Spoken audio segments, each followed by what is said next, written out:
স্বৈরাচারী হাসিনার মধ্যে ডিফারেন্স এক জায়গাতেই এদেশের মানুষকে নির্বিচারে হত্যা করেছে। তার বিরোধীর আন্দোলনের সম্মুখ সারি একজন নেত্রী ছিলেন, বাংলাদেশে আপসহীন নেত্রী হিসাবে ঘোষণা করা হয়েছে।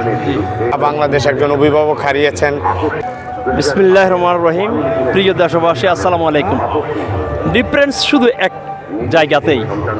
শেখ হাসিনা নিজের ক্ষমতাকে কুক্ষিগত করে রাখার জন্য তাবেদার রাষ্ট্রের সমস্ত আদেশ নির্দেশ পালন করে এদেশের মানুষকে নির্বিচারে হত্যা করেছে।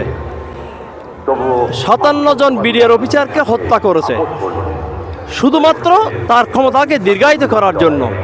কিন্তু প্রকারান্তরে বেগম খালেদা জিয়া, দেশনেত্রী বেগম খালেদা জিয়া এই দেশের স্বাধীনতা, সার্বভৌমত্ব, মা মাটি, মানুষের প্রিয় নেত্রী।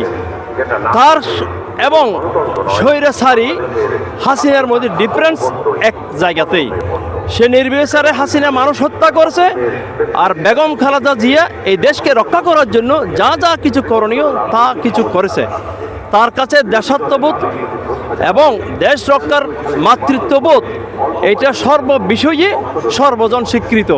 এখানে অস্বীকার করার কোনো কারণ নাই। প্রিয় দেশবাসী, আসসালামু আলাইকুম।